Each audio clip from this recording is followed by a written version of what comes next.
Do I have everybody's attention now? Bismillahirrahmanirrahim. What's popping, guys? Welcome to ZeerTalks Wrestling and welcome to the reaction for Friday Night SmackDown. Obviously, because I couldn't do the watch along because of how dead I am. Literally running myself to the ground on other channels such as ZeerTalks Football and FCB, which you should check in the description down below, by the way. I decided, I'm going to sleep for this one. And I woke up and the first thing I done is watch SmackDown on replay.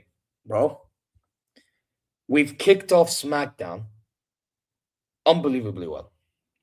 Amazing start. Yeah. And you know what? The last SmackDown, I did say, I think in the watch along, that I was actually happy with it, even though it was pre-taped, because it was something fresh. You know, we're seeing like vignettes, we're seeing talent here or there, like Trick Williams, which he did feature again. You know what I mean? And now we saw more of that. And I'm like, you know what? Great. Great start to a new year. Hopefully it continues.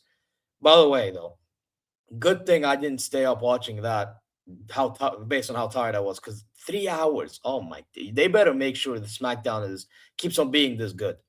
They better make sure it keeps on being this good, bro. Because if they don't, I mean, yeah, listen, it's gonna be long. Yeah, you think last year was long? Hey, this is gonna be long if it's terrible. I'll tell you right now. So, yeah, guys, listen. Before we kick things off, you know exactly what to do. Subscribe, press alarm bells for future content notifications, like, comment your way, go check socials, inshallah, wherever you are.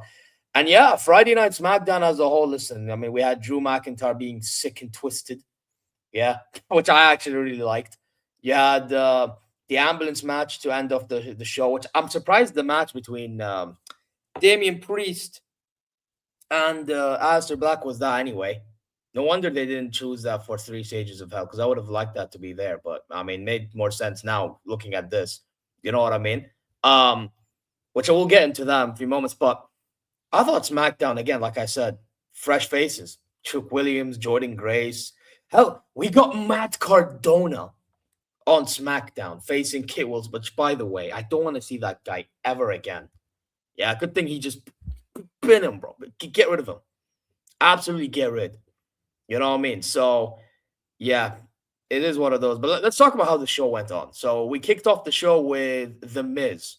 Now, The Miz is pissed off about how 2025 went. He's pissed off about how he never got the chance to face John Cena in his retirement tour. Thank God for that. No offense, Miz. You may be a legend in my opinion. However, your time's up. Put the fries in the bag. Yeah.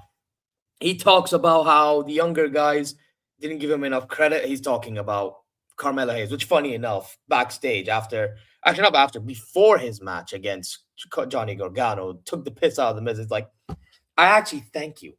He's like, I thank you for leaving me alone because now I'm better off for it. This guy is, hey, listen, this is what I want to see from Carmelo Hayes. Yeah. You know what I mean? But again, to the Miz, this guy, I mean, he was absolutely losing his head. And then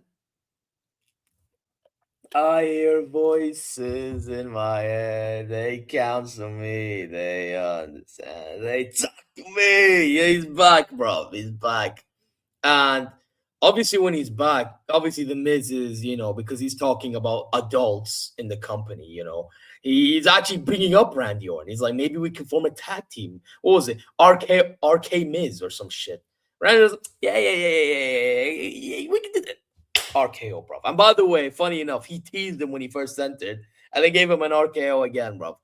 And he said 2026 gonna be working harder to get back on top or something like that. Then he goes backstage and tells Cody Rhodes he's going for that championship. Now, I have to say, him saying that is giving me hope that we get that match this year. I really have hope that we get that match this year. And if we don't get that match this year, it's very disappointing. Very, very disappointing. How is it going to be a WrestleMania? I mean, anyone that knows me, I've been saying since Gunther beat John Cena the way he did, the only way it makes it more meaningful is him taking the championship from Gunther. But you never know what can happen from here till Mania. That's all I'm going to tell you. You know what I'm saying? So, hey, listen. But there's also Roman v. Cody being teased. Maybe Roman can go after the World Heavyweight Championship and maybe try to make that something. Again, all in the air. I guess we'll find out more after the Royal Rumble. You know what I'm saying? But Randy Orton back, happy. Miz, commentator, or get out of here, bro. Like, put the fries in the bag. like respectfully speaking. Yeah, you may be a legend in that, but yeah, fries in the bag. Now, yeah. So yeah, that's the kickoff of to the show. What else? What was next? Was it the Kit Wilson match? Actually, I want to go in order, yeah, because I remember majority of the things that happened, but in what chronological order did it happen?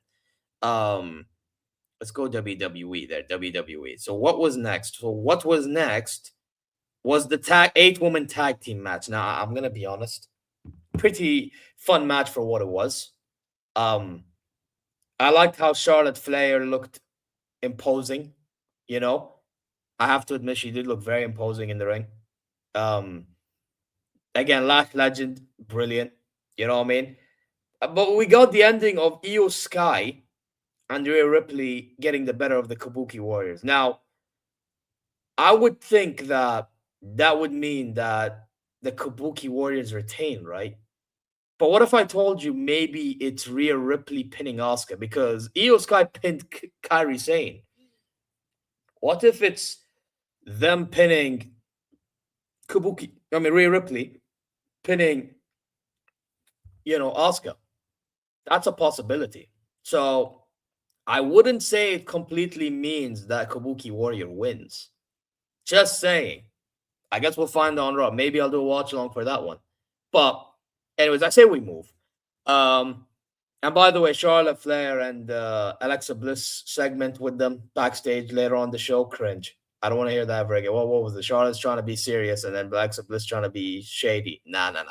That was too cringe for me. I can't lie. Don't do that ever again, Bliss, please. I actually think it's more on Alexa Bliss that was cringe. No, I'll be real. So, yeah, no, I don't want to see that again. By the way, Nia Jackson, Lash Legend challenging Kabuki Warriors after they team up. I mean, listen. Yeah. Listen, big up Lash Legend, but fries in the bag, Nia Jax. Fries in the bag.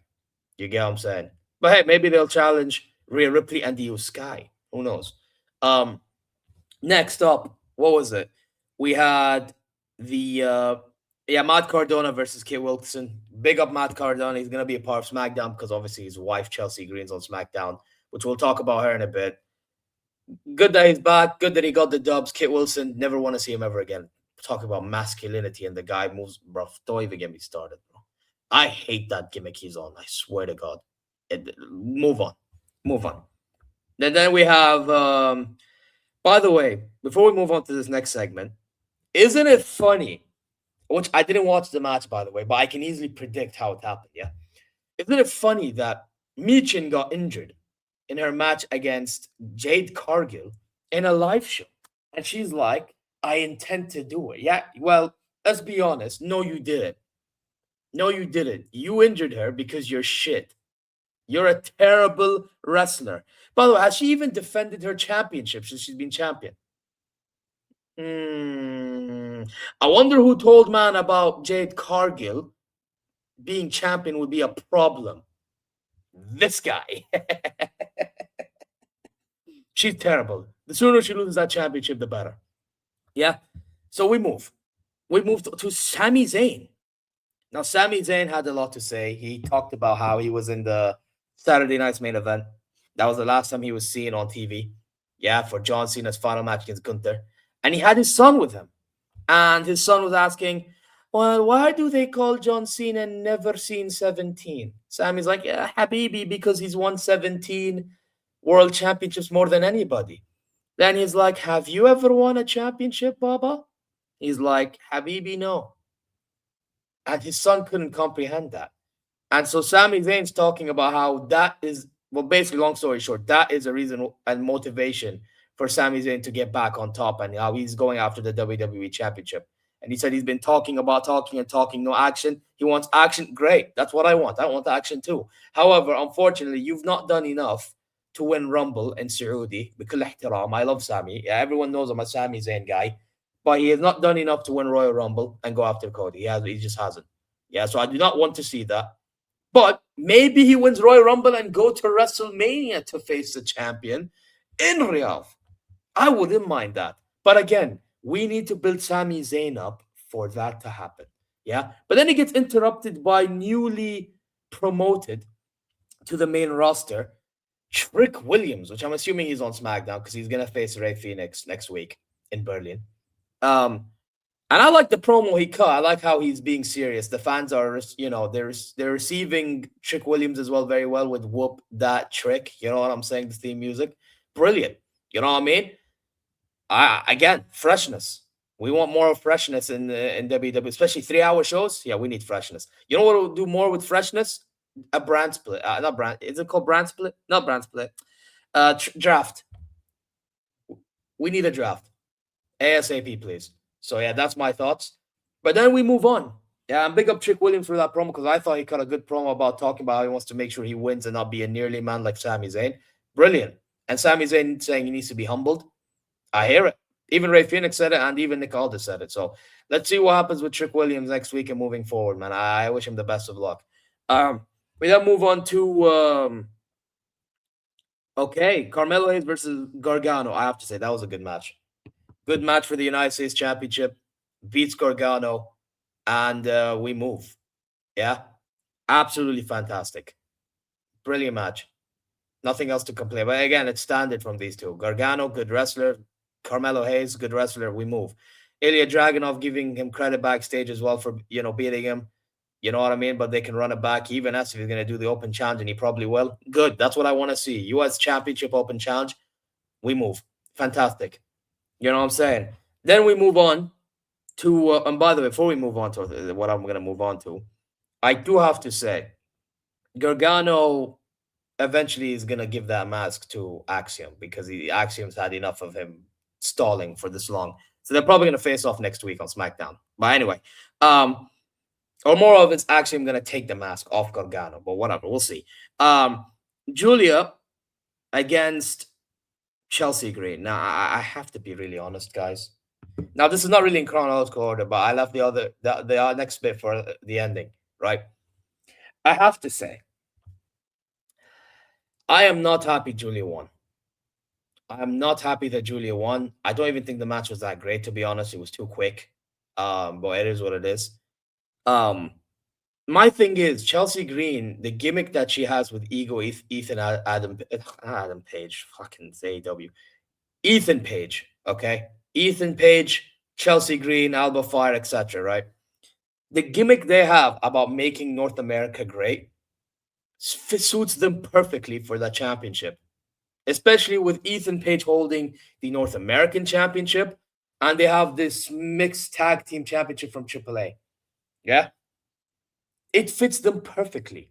So the fact that she lost the championship to Julia, which, by the way, I think this championship is beneath Julia, makes no sense to me, Triple H. I'm sorry. This is a stinker right here. If there was a stinker out of this show, it's this. Chelsea should have retained some way, somehow. I don't care how you do it. Actually, try to make it, in a way in which she scumbags it, to be honest, because it suits her character better. Yeah, and Julia, it makes Julia look stronger then as well. Actually, so I do care to a degree. But at least Chelsea should have won. I think Chelsea should have won, retained the championship, and she continues moving on to somebody else. And Julia pushes herself up the ladder. Maybe she could have been somebody that goes after Jade Cargill eventually. Who the fuck knows? Who knows? But seeing this makes no sense to me. I'm sorry. No, not moved. Absolutely not moved. I'm sorry. That's how it is. So, yeah, now we move on to the two final segments. Now, I'm going to move on to the main event first, and then I'm going to move on to the segment that's big. Ambulance match. Alister Black versus Damian Priest.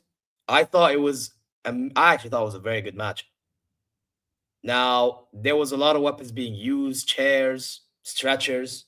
I don't know if there was there was a table towards the end when he dumped. Yeah, we'll get to that. Yeah. Ambulance itself, a good amount of things was being used. They were fighting in the ring. They were fighting in ringside. They fought on the stage a good amount of times. Fantastic. I even liked what they did, including Rhea Ripley. She comes, so basically, what was it? So basically, the brother has the pad for the stretcher onto Priest's, neck, I believe, and runs him all the way to the Tron area. Cool. Now he asks his wife, Zelina Vega, to open the ambulance. She opens the ambulance. Who's there, waiting, staring her in the face? Rhea bloody Ripley. Goes after Zelina Vega, Riptide, bye-bye. Word to Rhea, she does this, bye-bye. Yeah. And she does that to Alistair Black too, from the ring. Now it's down to Alistair Black and Damian Priest. Cool. Trying to get Priest is in the ambulance a good amount of times. Black trying to close it. But Damian doesn't allow it. They stay brawled by the fans on the other end of the ambulance. Cool. Yeah. And funny enough, guess what? Brother eventually, even though there was a crate there, I'm thinking he's going to dump him on the crate. Nope. Brother dumps. Yeah, what was it called? Razor's Edge or Hell's Edge? I don't remember which move it was. But it's basically where he carries him and dumps him. I don't remember the name. Dumps them onto the windshield of the ambulance. And I'm like, bro, the brother needs to drive. How is his brother going to be able to drive off? But anyways, it's effective because now he decides to carry him all the way up on top of the ambulance. He has a table set up with bare gadgets and shit. Like, you have a laptop and I don't know what equipment there. Dumps him from the top of the ambulance onto the table. Place him on the ambulance. Bye-bye, wins it. I don't mind. My only question is, what happens with Alistair Black moving forward? Because, by the way, what did help as well, he used the... he paid off what happened in the last man standing match in Australia with flaming his face, which it didn't really hurt Black as much over time, but it hurt him initially. What actually ended the match was the throwing onto the table and the ambulance beforehand. So, yeah, happy days. But my thing is, what happens with Alistair Black moving forward? Because I think he could have done with a win. But then again, they wanted to pay off Damian Priest after, and the whole storyline after getting screwed in the last man standing match by Alistair Black's wife. So, yeah, it is what it is. We take it, we move, I guess. Now, let's talk about this segment. Cody Rhodes. I'm itching. I apologize, guys. Yeah. Camera, focus. Okay, cool. It's focused. Now we get to Cody Rhodes, Drew McIntyre. Now, Cody Rhodes cuts a segment, and he's talking about how everyone's trying to be honest, how people are clipping him up and not seeing the real side of him and what he thinks and whatever. Long story short, talks about Drew McIntyre as well. Now we then get to Drew McIntyre. Yeah. We get to Drew McIntyre and he's in front of Cody Rhodes' bus, the tour bus, whatever it's called. Yeah. His home bus, RV. And Drew McIntyre talks about how he paid a visit to that RV. He used the bathroom there. He was looking around, used the kitchen, blah, blah, blah, blah, blah, blah, blah. And then he saw something that stood out to him. And it was a picture, which you see in the thumbnail, of him and Dusty Rhodes framed. Yeah. And then he said such heinous things, whatever. Dumps the frame, takes the image.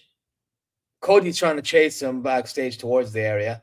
Doesn't find him, and the guards and Aldis are all over him because obviously if Cody attacks Drew, then Cody's stripped from the championship. So Drew was playing mind games with him. And then Drew goes to the ring with a trash can and the picture in hand. And he also has a lighter. So Cody goes after him in the ring, but then bear guards find a way to catch him and hold him on. And Aldis is basically with him as well. Yeah, and Cody was trying to, by the way, before the show, but as the show was going on, was trying to wait for Drew McIntyre to announce his 3 stages of hell, which, by the way, for those who don't know, the 3 stages of hell match, which I think is pretty underwhelming. Normal match, false count anywhere, steel cage. I think the last one could have been, ambulance could have been one of them, but they did ambulance, so it doesn't make sense now.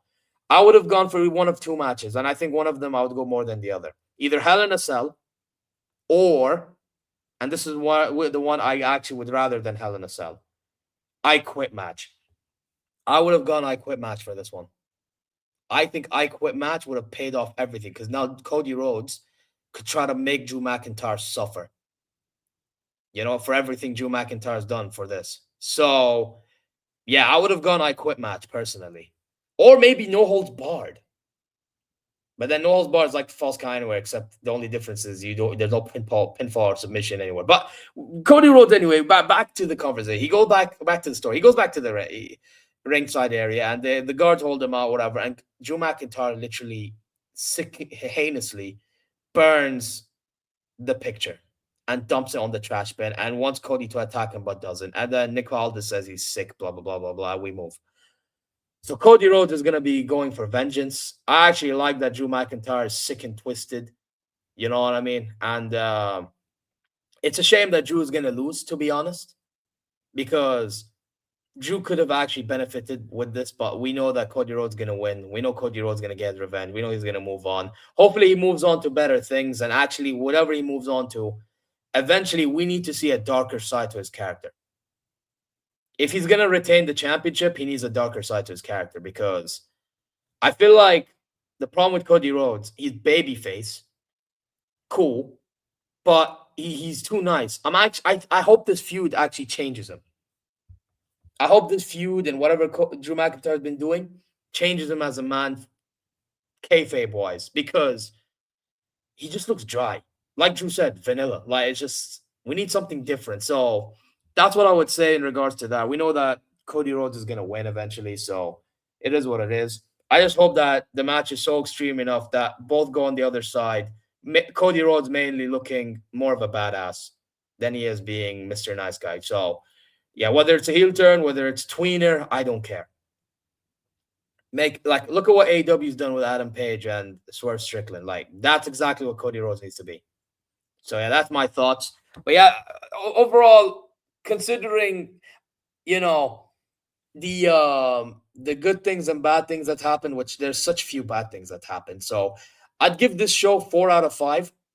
However, that's only, like, on the basis of the segment that Charlotte and Alexa Bliss having with Rhea Ripley, that's having stinker. Jade Cargill's existence. And also, I thought the United States Championship women's match, not males, the males one was good, was bad as a whole. So, yeah, everything else, good stuff. I like how everyone's being integrated. You know what I mean? Be interesting to see which NXT talent will go to which main roster.